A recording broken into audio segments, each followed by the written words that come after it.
இன்றைக்கு பார்த்தீங்கன்னா ஓட்டுநர்களாகிய நாம் அனைவரும் பார்த்தீங்க அப்படின்னா 1ஆம் தேதியிலிருந்து ஓலா ஊபரில் ஓட்ட மாட்டோம். இன்றைக்கி வந்து பார்த்தீங்க அப்படின்னா ஓலா ஊபரில் ஓட்டுநர்களுடைய கோரிக்கைகளை கேட்பதற்கு கூட யாருமே தயாராக இல்லை.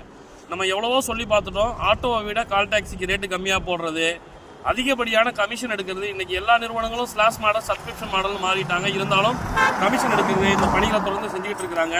நம்ம ஏற்கனவே பல்வேறு முயற்சிகளை எடுத்தோம், இது வரைக்கும் எதுவுமே சக்ஸஸாக போனதில்லை. இந்த முறை வந்து பார்த்தீங்க அப்படின்னா நம்ம யாத்திரி டாக்ஸினா நிறுவனங்களோடு அக்ரிமெண்ட் போட்டு இணைந்து செயல்படுவோம் அப்படின்றதுக்கு அக்ரிமெண்ட் போட்டிருக்கிறோம். எனவே ஓட்டுநர்களாகிய அனைவரும் 1ஆம் தேதியிலிருந்து எந்த நிறுவனங்களையும் ஆன் பண்ணாமல் நம்ம யாத்திரி டாக்ஸினாவை மட்டும் ஆன் பண்ணுங்க. நிச்சயமாக குறைந்தபட்ச கட்டணம் ஆட்டோக்களுக்கு நம்ம நிர்ணயம் பண்ணது போல 50-18 கிடைக்கும். அதே போல் கால் டாக்ஸிகளுக்கும் நம்ம கட்டணத்தை நிர்ணயம் பண்ணியிருக்கோம். அந்த கட்டணத்தில் குறைந்தபட்சம் கிடைக்கும். பீக் ஹவர்ஸ் எடுக்கும்போது அதிகப்படியாக வாடிக்கையாளர்களுக்கும் பாதிப்பு இல்லாமல் நமக்கும் வந்து பாதிப்பு இல்லாத அளவுக்கு சிறப்பான முறையில் செயல்படும். அதில் எந்த விதமான மாற்று கருத்துமே கிடையாது. எனவே ஓட்டுநர்களுடைய ஒத்துழைப்போடு இது வரைக்கும் நம்ம எத்தனையோ நிறுவனங்களுக்கு சப்போர்ட் பண்ணியிருக்கிறோம். ஆனால் அவங்க யாருமே இது வரைக்கும் ஸ்டாண்டர்டாக நின்றதில்லை.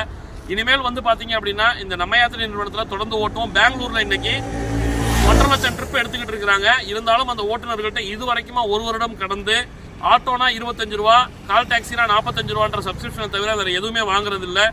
எனவே நமது ஓட்டுநர்கள் வந்து பார்த்தீங்க அப்படின்னா நம்ம யாத்திரை டாக்ஸினால 1ஆம் தேதியிலேருந்து லாகின் பண்ணணும் அப்படின்னு சொல்லி உங்கள் அனைவரையும் கேட்டுக்கிறோம். இந்த ஒரு தடவை எத்தனையோ தடவை வாகனங்களை நிப்பாட்டிட்டு வந்துடும். நீங்கள் வாகனங்களை நிப்பாட்ட தேவையில்ல. டாக்ஸினா நம்ம யாத்திரையில் மாற்றி லாகின் பண்ணுங்க. நிச்சயமாக நமக்கு வெற்றிக்கான வழி இருக்கு. ஒரு 15 நாள் நம்ம தொடர்ந்து இதை பண்ணணும் அப்படின்னாலே மிகப்பெரிய அளவில், அதை தாண்டி நீங்கள் செல்ஃப் டியூட்டி ஓட்டுவீங்க, அதை தாண்டி என்ன பண்ணுவீங்க, நீங்கள் டெலிகிராம் வாட்ஸ்அப் குரூப்பில் ஓட்டுவீங்க, அதெல்லாம் ஓட்டுங்க, அதெல்லாம் வேறு விஷயம்.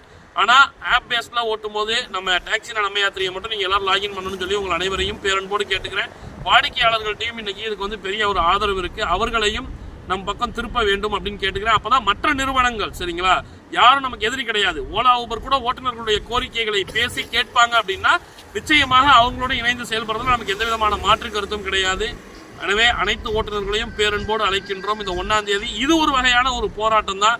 இந்த போராட்டத்தில் நீங்கள் பங்கேற்கணும்னு சொல்லி உங்கள் அனைவரையும் அன்போடு கேட்டுக்கொள்கிறேன். அன்புடன் ஜாகிர்.